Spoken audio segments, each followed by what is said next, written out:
A lot of our older carers, well, first of all, they're over 65, but a lot of them are caring for their partners, their sons, daughters, even a neighbour or a friend who might have all sorts of problems. So it could be anything from a physical disability to a mental health problem, learning disability, and a lot of them are caring despite their own health problems. So there's that additional sort of compounding factor. My role was to care. I say 24/7, it's not really 24/7, but you've got to be available all the time to help. And that, I think, is quite common with many carers, that there's more to do than appears to be the case to everybody else. You have to drop everything in order to do what needs to be done at that particular time. Something to note is, obviously, a lot of carers don't see themselves as carers. Many just think they're a good family member or a friend, who's just doing their duty, really.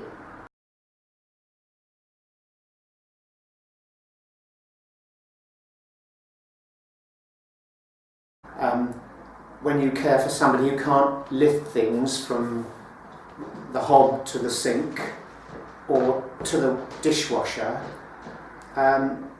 or carry anything because they're on a Zimmer frame, you do all of it. So you are, to a certain extent, you're at their beck and call, which is fine, but it means that it raises difficulties with people who don't want to be in that situation. I'm not talking about the carer, I'm talking about the person who is being cared for. So that creates a level of frustration which doesn't normally come out in the public view, but is the other side, the emotional and mental side of someone who is locked into some unfortunate disease like MS for the rest of their lives. I'm not a great joiner of organisations, so I tend to be self-sufficient. I try to be, but at that point in my life, with my son's condition, things were very bad and I was getting worse. I went to see the doctor, I was depressed, and he said, okay, he put me on pills, antidepressant pills, and I took them for a week and I felt so sleepy. I thought, well, that's not helping, all that's doing is hiding the situation. And then I phoned the Symptom Centre, then got your telephone number, and we made contact with your organisation.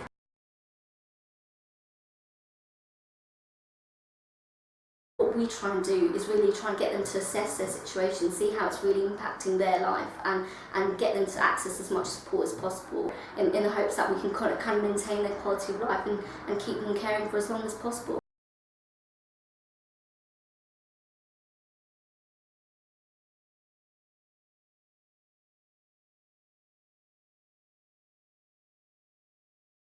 This year, just before we made contact with your organisation, it's very bad. We had about 5 different things that were going wrong.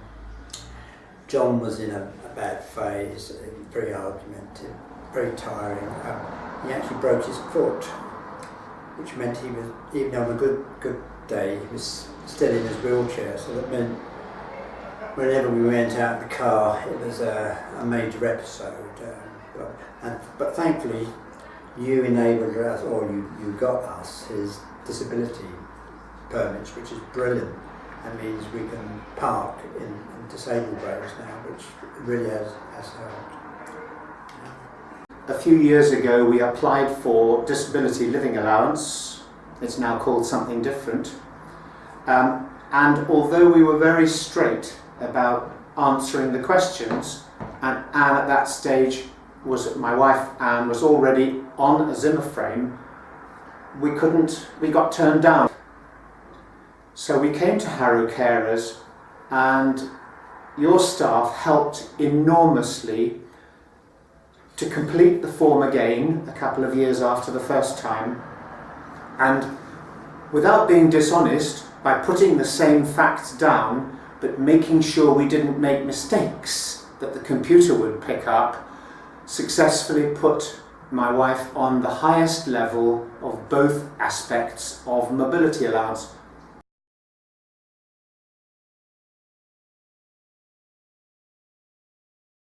there's always been a sort of big gap between going into hospital and coming home. Somebody might be sheltered in hospital, and when they come home, perhaps the carer doesn't realise they may have been looking after them before, but they have actually, perhaps their caring role is more needy now. That person is not as able as they used to be, and they may sort of put their own health at risk by doing that. They may need more services, say from social services, and if they need some respite or care, they need to know how to access that, whether social services should be in doing more hours with them, or whether the person they're caring for actually needs to go into a nursing home for a short while for their own sake, or even for the carer's sake, to give them a short holiday or a break away from caring. So we're hoping that maybe it will cut down on some of the admissions, either readmission by the patient or possibly admission by the carer themselves, because they're not looking after themselves properly, because the role is quite heavy.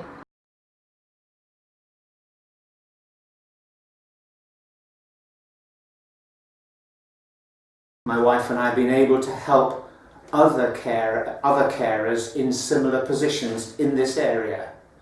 So because you, Harrow Carers, knew about somebody who was having particular problems with an MS situation, we got together as your customers and we talked it through, and it wasn't just one way, us helping them who had just been diagnosed with MS and just adopted the caring role, but we actually got the benefit out of it as well by talking together about associated problems.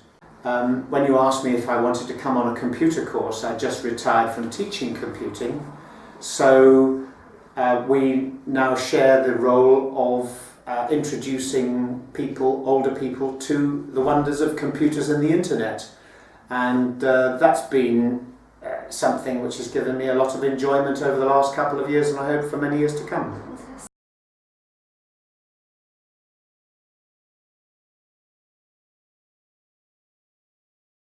Most of them have been very positive. They've said they haven't had a lot of help for themselves anyway from the hospital or even from social services. It's somewhere they don't know what's going on out there, they don't know what services are available, and just by having some sort of very unprofessional chat, it's just a chat with people, and they open up, and you often get lots of information from them that they wouldn't talk to a so-called professional about. It's like talking to a friend, and it's a more emotional level I think we're dealing with as well. Sometimes it's just talking to someone, anyone who'll listen and understand what they're going through. In fact, I've only got good things to say about the Harrow Carers.